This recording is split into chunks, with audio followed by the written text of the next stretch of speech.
The Bitcoin, Ethereum, and Blockchain Super Conference is coming to Dallas, Texas, February 16, 17, and 18 in 2018.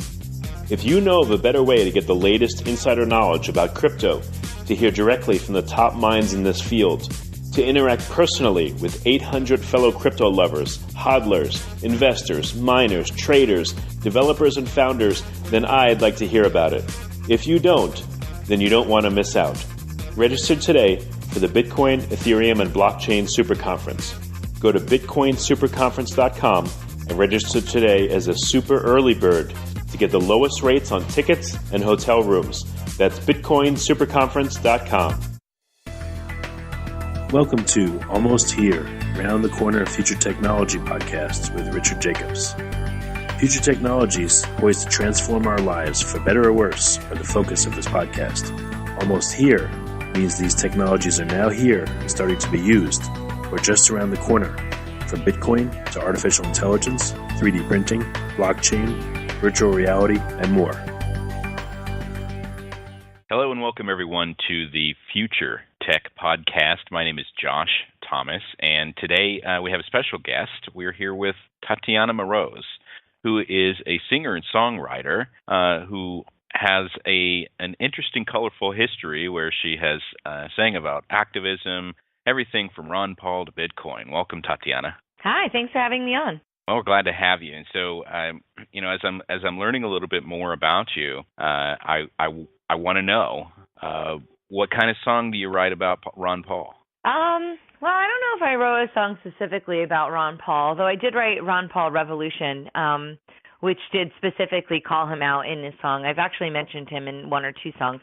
So I try not to make every single song a Ron Paul song, but the themes of liberty are pretty prevalent in my music. I think even before I knew what libertarianism was about, I think it's a pretty common philosophy that most people don't necessarily know to name.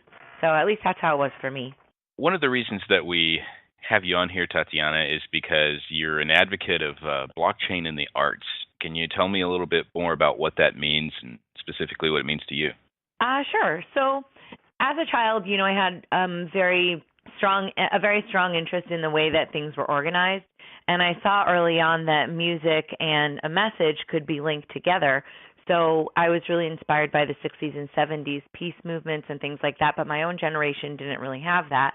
And I wondered, as we plodded through the 2000s, why there were no anti-war songs, even though, did all of the artists in the country just become pro-war all of a sudden?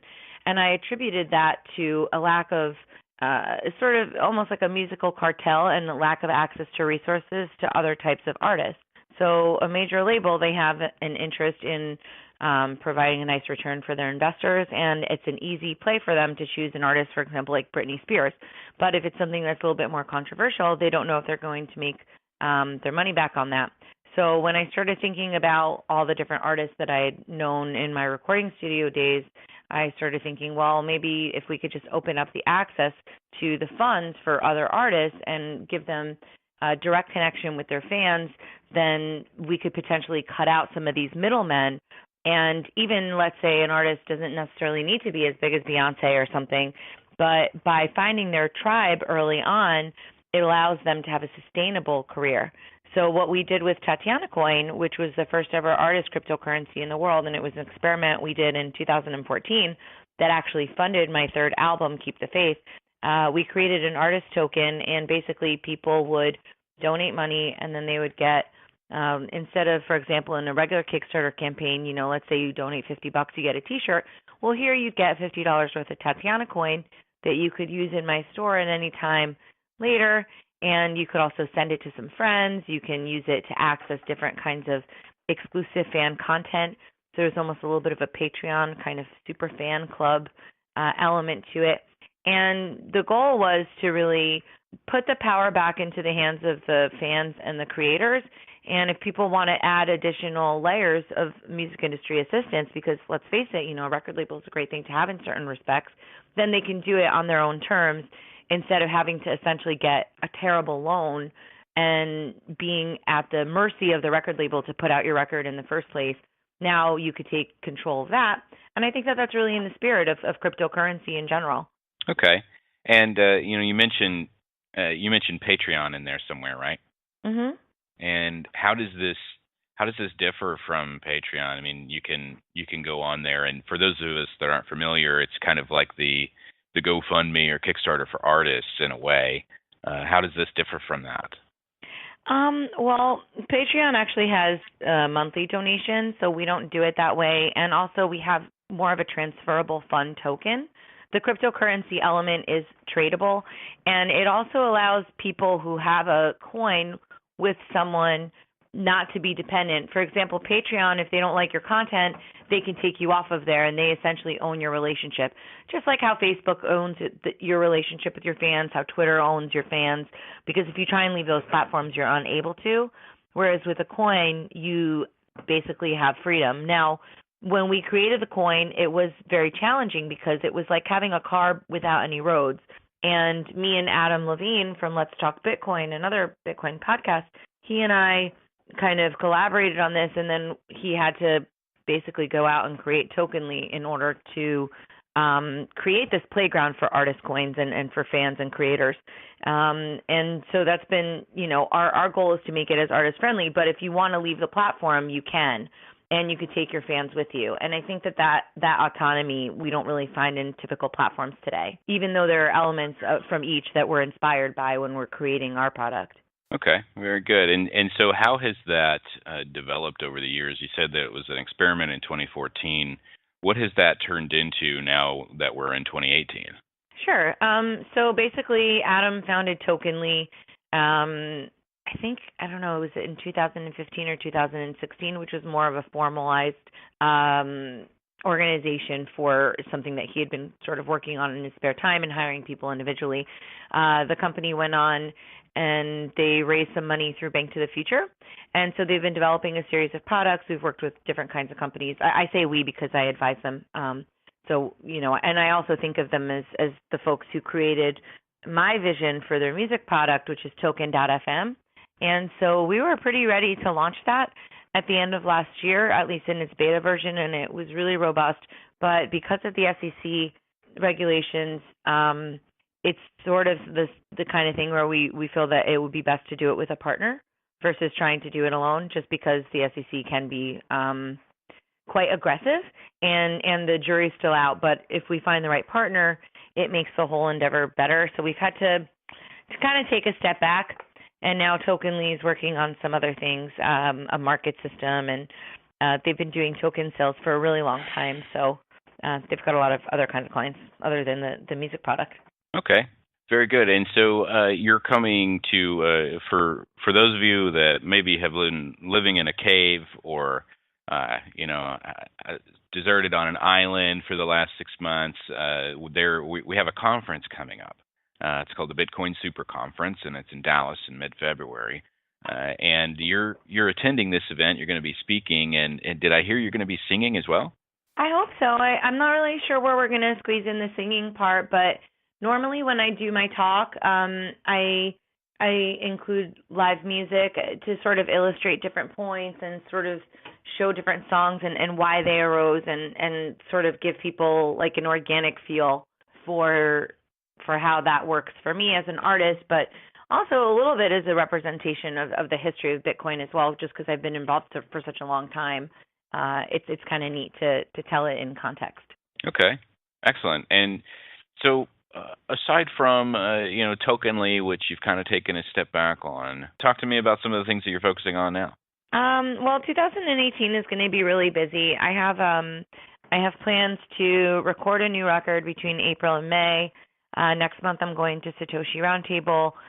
There's the World Crypto Economic Forum. I'm doing, of course, the conference with you guys and quite a bit of travel.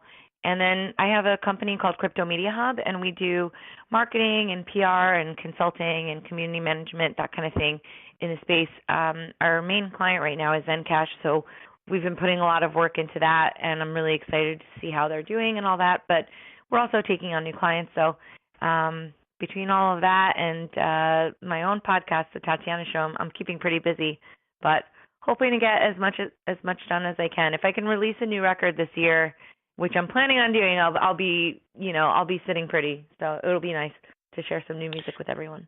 Do you have a title for your new album? No, not yet. I'll figure it out. I usually pick it much later. Okay, fair enough.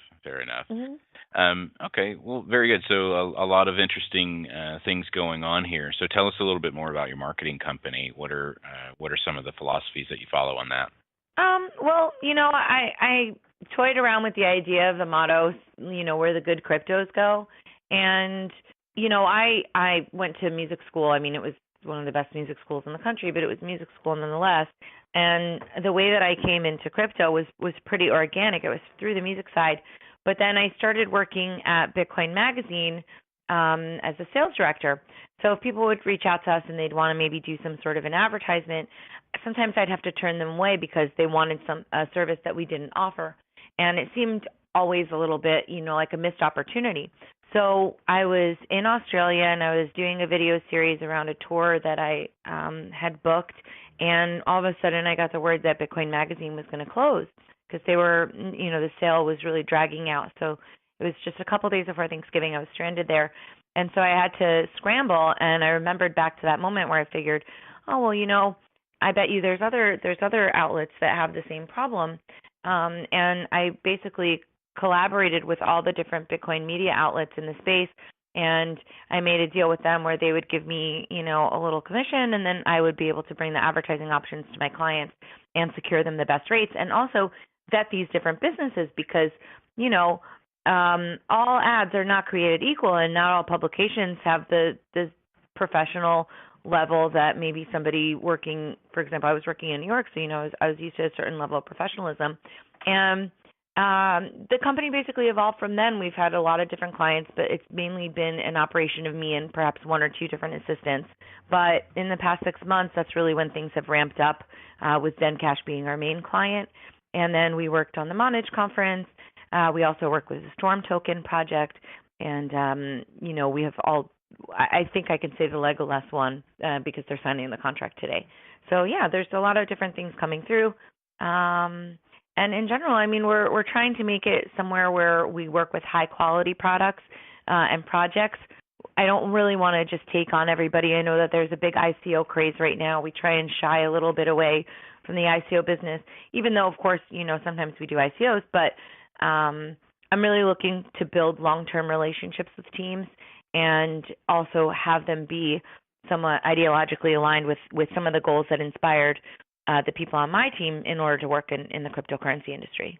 Okay, excellent. And so some of the tokens that you're working with now, you try to kind of stay away from the ICO, and you're looking for established teams with a good reputation, and they're updating their software, and they're updating their community and things like that.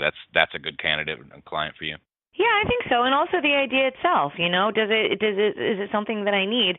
We're in this very, very weird space where there are so many opportunities around us.